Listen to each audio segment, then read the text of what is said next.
Ever find yourself struggling to keep up with a conversation about like a game? Or maybe you want to share how amazing that bike ride was, but the right English words just won't come out. Happens to the best of us. Yeah, and that's exactly why we're here today. We're going to deep dive into an awesome resource called Talking Sports and Recreation in English. Think of it like your fast track to confidently chatting about, everything from a nail biter finish to just a relaxing morning swim. I love that, a fast track. So this isn't about, just cramming vocabulary words. No, not at all. This guide really gets into how to actually talk about sports in English, like, a natural. Yeah, it's got all the essential vocab, of course. Yeah. But it also shows you how to structure your conversations. It gives you real-world examples, and it even gets into some pretty cool advanced techniques for, really making those sports conversations sparkle. And that's exactly what we're going to unpack in this deep dive. The absolute key insights, the stuff that'll instantly make you feel more confident when talking about sports and all kinds of recreational activities. Whether you're traveling or maybe connecting with colleagues or even just trying to understand the play-by-play better, we've got you covered. Absolutely. And something we can't forget, this whole world of sports and recreation, it's a universal language. It really is. It bridges cultures, Yeah. connects people from all walks of life. Yeah. Being able to talk about this stuff comfortably in English, it can make your interactions so much richer and really open up your understanding of different perspectives. I totally agree. Okay, so let's get down to brass tacks. Let's talk vocabulary. The guide starts with essential terms for sports. We're talking about words that you've definitely heard before, like sport, game, match. Right. But then it goes deeper with terms like competition, tournament, league, and season. So the guide gives this example. The football season in our country is highly competitive, with numerous tournaments throughout the year. And what I find really interesting about these terms that seem so basic is that they create a sort of hierarchy. Sport is like the big umbrella category, while a game or a match is a single event within that sport. And then you've got competitions, which can be a one-time thing or part of something bigger. Oh, that's a good point. Then you've got tournaments and leagues that usually happen over a whole season. Getting these distinctions down, it helps you have much clearer and more informed conversations. Yeah, that makes total sense. So then we get into the people involved, right? You've got your team, your player, coach, referee, and spectator. Right. And the guide has this nice straightforward example. Our team has a strong lineup with talented players and an experienced coach. It seems basic, but it's kind of cool to think about how each of those roles adds to the whole feel of the sporting event. Oh, for sure. The team is like a unit. Players are the ones actually out there using their skills. The coach is, giving them the strategy. The referee, they're there to make sure everything's fair, enforcing the rules. Yeah. And then you have the spectators creating the atmosphere, the buzz. I love that. Cheering the players on. Each of those terms represents a key part of the whole sports ecosystem. It really does. All right, now we got to talk about, the results, right? The big question: win, lose, draw, victory, defeat, championship, and title. The thrill of victory, the agony of defeat. Exactly. And the guide captures that so well with this example. The championship match ended in a thrilling victory for the underdogs. That just sums up the drama and the meaning behind a major sporting event. It really does. And victory and defeat, they usually talk about the outcome of a single game. But when you say championship or title, you're talking about succeeding over an entire season or a whole tournament. And a draw, of course, means it was a tie. These words carry so much weight for fans, for players. It's really emotional. Okay, let's move on to action verbs in sports. This is where things get exciting, right? We're talking about verbs like compete, score, defend, attack, dribble, pass, shoot, block, save. All the action. And here's a great example. The forward dribbled past defenders and scored the winning goal. You can practically see the play happening just from those verbs. Exactly. These are the verbs that bring any sports description to life. They're the storytellers of the game. And it's interesting to think about how each verb is connected to a particular skill or tactic in different sports. Dribbling in soccer is not the same as dribbling in basketball. Oh, that's true. They're different actions. So that shows how these verbs have these subtle, specific uses depending on the sport. I like that a lot. So it's not just about the game itself, it's also about the work that goes into it. The guide also covers verbs like train, practice, exercise, improve, challenge, endure, overcome. And they give us a great example. Regular training and practice are essential for improving performance. This really highlights the dedication that goes into any sport. Yeah, they show the constant effort and commitment that athletes put in. It's a journey to get better, to reach excellence, and there are always going to be challenges, things you got to endure to overcome. Absolutely. Now let's zoom out a bit. Let's talk about vocabulary for physical activities. Okay. This is about a wider range of things we do to stay active, like running, jogging, cycling, swimming, hiking, yoga, Pilates, gym, weightlifting, aerobics, and dancing. The guide gives us this example. I enjoy jogging in the park every morning as it boosts my energy and clears my mind. See how it focuses on those personal benefits. Yeah. What's cool about this vocabulary is that it's often tied to personal motivation. While some of these activities can be competitive, a lot of times people do them just for their health, or because they enjoy it, or to de-stress. This makes this vocab super relevant for everyday conversations about our lives outside of sports. Totally. And to talk about these activities more specifically, we have descriptive adjectives for activities. Words like energetic, intense, relaxing, vigorous, endurance-based, strength-based, calming, and dynamic. The example they give is, yoga is a calming activity that improves both physical flexibility and mental clarity. Right. These adjectives really help paint a picture of what the activity feels like. They do. They allow you to describe not just the activity itself, but the whole experience and what benefits you might get from it. So for instance, an energetic dance class is going to feel very different from a calming yoga session. Okay, so let's loop back to sports competitions for a sec. The guide lists some key nouns for sports competitions that are helpful to know, like stadium, arena, field, court, track, pitch, and gymnasium. They give us an example. The stadium was packed with fans, creating an electrifying atmosphere for the match. Knowing these words lets you be super specific about where the action is taking place. And each one of those nouns refers to a very specific type of venue, designed for a particular sport. A pitch is for soccer or rugby, while a court is for basketball or tennis. Using the right term shows that you really get the sport you're talking about. And last but not least in our vocab journey, we get to phrases and idioms. These are the expressions that give your English that extra oomph. The spice. Exactly. So we've got on the ball, which means quick and alert. And the guide gives this example. Our team was really on the ball during the second half of the match. Yeah. It implies being sharp, mentally, not just physically. Yeah, idioms like that can make your English sound a lot more natural and expressive. On the ball means you're focused, you're reacting quickly. That's a quality you want not just in sports, but in life too. That's so true. Then we have hit it out of the park, which means doing something exceptionally well. The example they give is, the star player hit it out of the park, scoring 3 goals in one game. It's such a vivid way to describe an outstanding performance. I love that one. It's a perfect example of how language takes something from a specific sport and uses it to describe general awesomeness. It comes from baseball, hitting it out of the park, that image of achieving something amazing, something decisive. And then there's in full swing, which means at the peak of activity, the example is, the tournament was in full swing, with matches being played back to back. It gives you that feeling of energy, of momentum. It does. It implies that things are happening at their highest level, everything's moving fast, with intensity. Okay, so we've got our solid vocab foundation. Now the question is, how do we actually start talking? How do we keep those conversations going? The guide helps us with this, giving us tips for structuring your conversations. And it all begins with introducing the topic. They give us examples like, have you seen the latest match between Team A and Team B? Or, I was watching a thrilling game last night. It completely blew my mind. It's a direct and engaging way to kick things off. Totally. The first one is all about finding common ground, seeing if you have a shared experience, and that second example, you're bringing in your own excitement, trying to draw the other person in. Both are great ways to get a sports conversation rolling. They are. All right, next up is setting the context.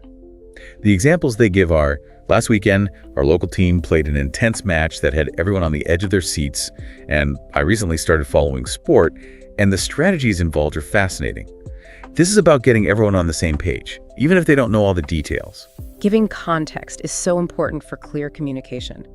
Whether you're talking about a specific event or your newfound interest in a sport, giving that background info makes sure the other person can easily follow along and join the conversation. Okay, then we get into the nitty-gritty, describing a match or event. The guide says it's key to include things like the teams involved, the key moments like the turning point came in the last 5 minutes when our star player scored a decisive goal. And then describing the atmosphere. The stadium was electric, with fans cheering and waving banners throughout the game. Those details make it so much more vivid. Oh, absolutely.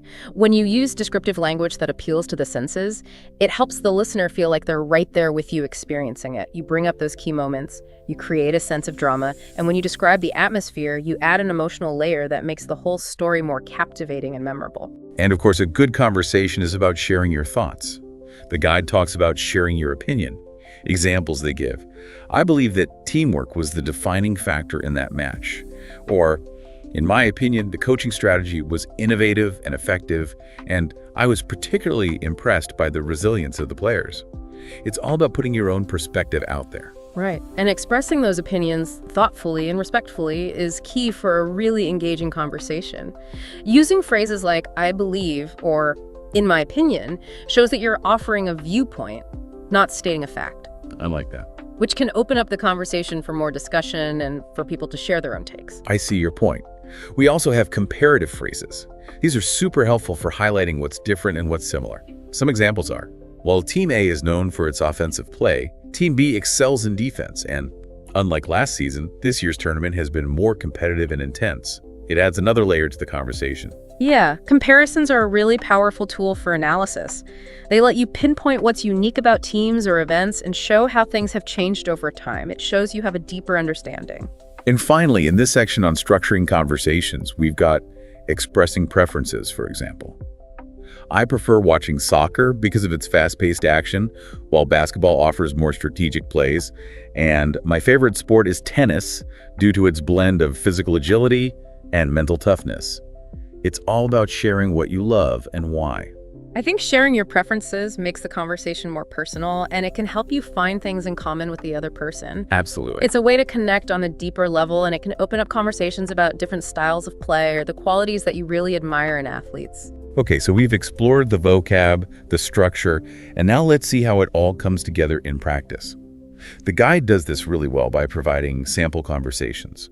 We've got the casual conversation about a recent match, which talks about a really close finish, a strong defensive strategy, and just an electric atmosphere. It's like listening in on a real conversation. Right. These sample dialogues are so valuable. They give you a real-world example of how the vocabulary and structures we've talked about can be used in everyday conversation. They show you the flow, the rhythm of a real sports chat. Exactly. Then we have a discussion on favorite sports, where they talk about the passions surrounding the World Cup, the strategic elements of soccer, and the global community of fans. It really emphasizes how sports can bring people together from all over the world. It does. This conversation goes beyond just the excitement of the games and delves into the deeper cultural and social importance of sports. It talks about how much fans invest emotionally and how sporting events can unite people across borders. Absolutely. Then we have the conversation on physical activities, where they talk about jogging for fitness, cycling for exploring, and how yoga can help with flexibility and stress relief. It's a good reminder that conversations about sports aren't always about high-pressure competition. For sure. This broadens things out, including those activities we do for personal well-being and enjoyment, showing how these conversations can also be about individual pursuits and how they affect our lives. And lastly, we have the in-depth conversation on cultural aspects of sports, which talks about the super dedicated soccer fan culture in Europe and the focus on discipline in Asian sports like cricket and badminton. It's fascinating to consider that cultural layer, like the level of devotion and almost ritualistic support for soccer clubs in some European countries. That's really unique. And that's a key point. Sports and culture are deeply intertwined. Sports can reflect a society's values, its history. Understanding these cultural nuances can make your conversations richer and give you a deeper appreciation for why certain sports are so important in different parts of the world. So we've covered the vocab, the structure, and seen some real-world examples. But how do we take our sports conversations to the next level? The guide has a section called Tips and Advanced Techniques, which is perfect for this. The first one is using sensory details. This means describing what you see, hear, and feel at an event. You know, like the roar of the crowd when someone scores, or the bright lights of the stadium at night. It's those sensory details that really bring a story to life. When you include them in your descriptions, it's more immersive for the listener. They can almost feel like they were there with you. Totally. Then there's the power of incorporating personal anecdotes. This is all about sharing your own stories, your own experiences, to add that personal touch and create a connection. Maybe you have a funny story about learning to play a certain sport. Oh, yeah. Personal anecdotes definitely make conversations more engaging, more relatable. They show how you connect to the topic, and they can even trigger memories or similar experiences in the other person. Love it. Another great technique is leveraging comparisons. This is about creating vivid descriptions by drawing parallels to something else. The guide talks about comparing a player's agility to a dancer's grace, or the tension of a game to a suspenseful movie. Comparisons can help people create a clearer picture in their minds and make abstract ideas easier to grasp. They add a layer of creativity to your descriptions. And of course, a huge part of being a good conversationalist is practicing active listening. That means showing genuine interest by asking follow-up questions. So after someone describes a key play, you might ask, what do you think led to that opportunity? Active listening shows respect and encourages the other person to open up. It keeps the conversation going and shows that you're really tuned in to what they're saying. Exactly. And as we talked about before, emphasizing cultural context is super important for understanding and appreciating sports in our globalized world. Knowing a bit about the history and cultural significance of a sport in a certain region can really enhance your understanding and your conversations. Yeah, understanding the cultural roots of a sport gives you a deeper appreciation for its traditions and why people are so passionate about it. Okay, so now let's get into those more advanced strategies. The guide suggests data-driven discussions. This is about using stats or facts to support your points. It can add authority to your analysis. For example, you might say, their success this season is really evident in their 80% win rate at home. Using relevant data can back up your arguments and show you're taking a more analytical approach to the conversation. But it's important to use stats wisely and explain what they mean clearly so you don't overwhelm the person you're talking to. That's a good point. Then there's the use of multimedia. This is about using photos or videos to show what you're talking about. Imagine showing someone a highlight reel of a crazy game. Visuals can really help people understand and stay engaged, especially when you're discussing specific moments, techniques, or the atmosphere of an event. Then there's interactive storytelling. This is using questions, or maybe even polls if you're in a group, to get people actively participating. You might ask something like, what was the most memorable moment of that game for you? I love that. It takes people from just listening to actively taking part, making the whole discussion way more lively and inclusive. And finally, we've got incorporating expert opinions. This is about bringing in insights from analysts or commentators to back up your own views. You might say something like, according to the commentators, their defensive strategy in the final quarter was key. Citing expert opinions can give your analysis more context and credibility. It shows that you're looking at things from different angles and drawing on a wider understanding of the sport. So you see, talking about sports and recreation in English is more than just knowing the vocabulary.